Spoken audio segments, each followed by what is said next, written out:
तभी चुड़ैल सड़क पर एक बड़ा सा बांस गिरा देती है और ये देख विनय। राम राम राम राम राम। रघुनाथपुर गांव में गरीब नाई रहता था। मोहल्ले मोहल्ले घूमकर लोगों के बाल दाढ़ी काटकर किसी तरह उसका गुजारा चलता था। ऐसे ही एक दिन उफ, चलते ही जा रहा हूँ, अभी तक एक भी ग्राहक नहीं मिला। इस पर जोर से आवाज लगाता हूँ, बाल कटवाओगे बाल? सिर के बाल 10 रुपए, दाढ़ी मूंछ 15 रुपए। बाल कटवाओगे बाल? इस तरह विनय आवाज लगाते हुए जा रहा था। आज सबको क्या हो गया है? क्या किसी को मेरी बात सुनाई नहीं दे रहा? बाल कटवाओं के बाल, सिर के बाल 10 रुपए, दाढ़ी मूंछ 15 रुपए। बिना आवाज लगाते हुए गांव से निकलकर एक घने बांस के जंगल में प्रवेश करता है। इस घने जंगल के रास्ते से दिन के उजाले में भी लोग जाने से डरता था, क्योंकि इस बांस के जंगल में रहते हैं आओ आओ खाओ, इंसान की गंध पाओ, लगता है कोई आ रहा है, कितने अच्छी इंसान की खुशबू, आहा हा हा, कितने दिनों से खाया नहीं, पेट बिल्कुल सूखा भर गया, एक बार हाथ लग जाए तो उसे चटनी बनाकर खाऊंगा। लग रहा है एक नाई इस तरफ आ रहा है। अरे ये दुगला पतला नाई, लगता है 2 भक्त ढंग से खाता भी नहीं। अगर मोटा ताजा होता तो अच्छा मांस मिलता। चलो जो भी हो। टकराव से तभी चुड़ैल सड़क पर एक बड़ा सा बांध गिरा देती है और ये देख विनय। राम राम राम राम राम।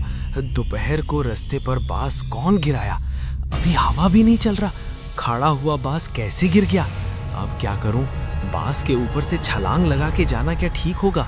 ये सोचकर जैसे ही विनय 2 कदम आगे बढ़ा, ठीक तभी और एक बड़ा सा बांध रास्ते पर गिर जाता है। अरे बाप रे, दोपहर को ये कैसे भूतिया कांड है? हे भगवान।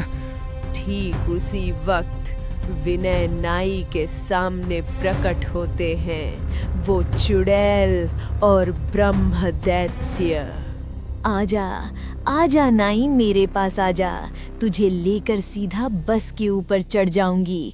आओ माओ खाओ, आज मैं तुझे चबा कर खाऊंगा।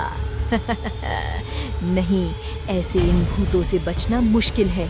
एक बार चालाकी से कोशिश करता हूँ, फिर जो होगा देखा जाएगा। ये कहकर नाई अपने झोले से एक आईना निकालता है। फिर पता है मैं कौन हूँ? मैं नाई के भेष में तारनाथ तांत्रिक हूँ। मैं इस बांस के जंगल में तुम्हें ही ढूंढ रहा था। तुम लोग खुद मेरे सामने आकर मेरा काम आसान कर दिया। अब इस जादुई आईने में कैद करके ले जाऊंगा। देख, इसमें देख, तेरे जैसे कितने सारे भूतों को कैद करके रखा हूँ। आईने में अपने जैसे भूतों को देखकर वो दोनों बहुत डर जाते हैं। हम कान पकड़ के माफी मांग रहे हैं, हमसे गलती हो गई, कृपया छोड़ दीजिए। छोड़ दूं? ठीक है, छोड़ सकता हूँ, लेकिन एक शर्त पर। शर्त? कैसी शर्त हुजूर? आगाह कीजिए, मैं अभी पूरी करता हूँ। 1 थैला सोने की मोहरें ला कर दे। जैसी आज्ञा हुजूर, ये लीजिए। ये कहकर ब्रह्मदित्य जादू से सोने के सिक्के प्रकट करके नाई को देता है। ये सब कुछ देखकर चुड़ैल समझ जाती है कि नाई उन्हें झूठा डर दिखा रहा है। इस बार दोनों को छोड़ रहा हूँ, जा भाग यहाँ से और जल्दी से ये बांस हटा दे। ठीक है, बांस अभी उठा देती हूँ। फिर चुड़ैल और ब्रह्मदत्त जादू करके रास्ते से बांस हटा देते हैं। फिर विनय कुछ दूर जाते ही वो चुड़ैल उसका पीछा करने लगती है। आज दोनों भूतों को अच्छे से सबक सिखाया। कितने सारे सोने की मोहरें मिल गई। अब लौटते वक्त 1-2 लोगों का बाल दाढ़ी काटकर सीधा घर जाऊंगा। अब उस मोहल्ले में जाता हूँ। बाल कटवाओगे बाल? सिर के बाल 10 रुपए, दाढ़ी मूंछ 15 रुपए। विनय आवाज लगाते हुए पांडव घोष के घर के सामने से गुजर रहा था और उसकी आवाज सुनकर पांडव घोष उसे बुलाता है। अरे ओ विनय नाई, क्या सुनाई नहीं दे रहा? मैं इधर हूँ, इधर देखो। ए विनय नाई, लगता है किसी ने बुलाया। अच्छा बोलिए बोलिए घोष बाबू। ये कहकर विनय पांडव घोष के आंगन में जाता है। हे विनय नाई, तुम आवाज लगाते हुए इतनी तेजी से जा रहे हो कि किसी भी ग्राहक को अगर बाल दाढ़ी काटनी हो तो तुम्हें पकड़ ही नहीं पाएगा। क्या तुम्हें आज बाल दाढ़ी काटने का मन नहीं है? अरे बाबू, मैं बाल दाढ़ी काटने के लिए ही मोहल्ले मोहल्ले घूम रहा हूँ। आप कहिए, आपका बाल काटूं या दाढ़ी मूछ काट दूं? नहीं नहीं, इतना कुछ करने की जरूरत नहीं। तुम मेरा मूछ मत काटना, बस बाल काट दो। आज आपको पूरा हीरो बना दूंगा। आपका पत्नी देखकर आपको पहचान ही नहीं पाएगी। चलिए उधर बैठते हैं। ये कहकर विनय पांडव घोष के बाल काटने लगता है। उनके पास एक गौशाला थी, वहां गोबर के ऊपर कई मक्खियां उड़ रही थीं। तभी चुड़ैल झोले से निकलकर एक मक्खी का रूप धारण करती है। फिर मक्खी वाली चुड़ैल विनय नाई के मुंह के सामने आकर फड़फड़ा के उड़ने लगी। ओहो, ये बदमाश माँ के कहाँ से आ गई? हट हट हट, बदमाश माँ की, जा यहाँ से। ये तुम क्या कर रहे हो? सावधानी से, तुम मेरा मूछ मत काटना। मूछ मेरा जान से भी प्यारा है। आप निश्चिंत रहिए बाबू, आपका मूछ को कुछ नहीं होगा। फुस फुस। वो चुड़ैल वाली मक्खी विनय को बहुत सताने लगी। वो कभी मक्खी उड़ाता तो कभी बाल काटता। ओ, ये मक्खी बहुत तंग कर रही है, बैठ भी नहीं रही। अगर कहीं बैठ जाती तो अच्छे से सबक सिखाता। मक्खी उड़ते हुए जाकर पांडव घोष के मूंछ पर बैठ गई। बैठ गई बदमाश मक्खी। ऐसा कहकर जैसे ही विनय मक्खी को मारने गया, वो मक्खी उड़कर भाग गई, लेकिन गलती से पांडव घोष की आधी मूंछ काट गई।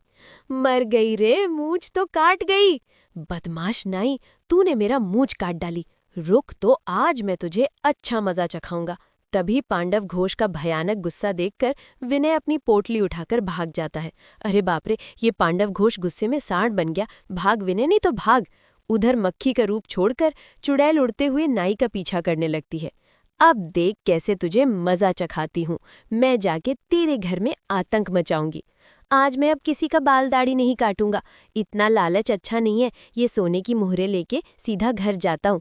ऐसा कहकर विनय जल्दी घर लौट जाता है। फिर रसोई में जाकर अपनी पत्नी को सब कुछ बताता है। अच्छा, ऐसा क्या? चलो कमरे में चलो, इन्हें अच्छे से छुपा के रखते हैं। नाई और उसकी पत्नी रसोई से निकलते ही रसोई में घुस जाती है वो चुड़ैल। आहा, मछली तलने की कितनी अच्छी खुशबू है। बदमाश नाई, अब तेरे घर में तेरा जमा के तुझे सबक सिखाऊंगी। ऐसा कहकर चुड़ैल कढ़ाई से तली हुई मछलियां एक एक करके खाने लगी। इसके बाद बाकी सारे खाना भी वो पूरा खा गई। आज तो मजा आ गया। अरे, लगता है कोई आ रहा है, मैं छिप जाती हूँ। ठीक तभी नाई की पत्नी रसोई में आकर देखती है कि सारी सामान बिखरी पड़ी है। कढ़ाई में एक भी मछली नहीं है। न जाने कौन सारे के सारे खाना खाकर गए हैं। अजीब बात है, इतनी जल्दी सारे खाना कौन खा गया? बिल्ली तो आई नहीं, और आती भी तो गरम गरम तली हुई मछली कैसे खाती?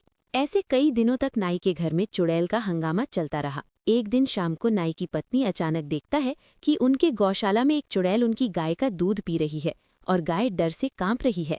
हे भगवान, ये मैं क्या देख रही हूँ? मैंने ठीक ही सोचा था कि जरूर घर में कोई भूत प्रेत डेरा जमाया है। मेरे पति का पीछा करते हुए ये चुड़ैल घर तक आ गई। इस चुड़ैल को घर से भगाने की कुछ इंतजाम करना ही पड़ेगा। अगले दिन सुबह नाई की बीवी ने खाने में तीखी मिर्च डालकर खाना बनाया। फिर खाना परोसकर पास में एक पानी का बाल्टी रख देती है और मौका देखते ही चुड़ैल रसोई में खाना खाने लगती है। इसके बाद, अरे बाप रे, मेरी मुंह जल गई। अरे बाप रे, पानी पानी। तभी नाई की बीवी रसोई में आकर बोली, वो देखो, बाल्टी में पानी है। चुड़ैल जैसे ही बाल्टी के पास गई, बाल्टी के पानी में अपनी चेहरा देखकर वो बहुत डर गई। क्या हुआ, डर गई ना? तेरे जैसे कितनी चुड़ैलों को मैंने इस बाल्टी के पानी में कैद करके रखा है। छोड़ दो मुझे, छोड़ दो, मुझसे गलती हो गई।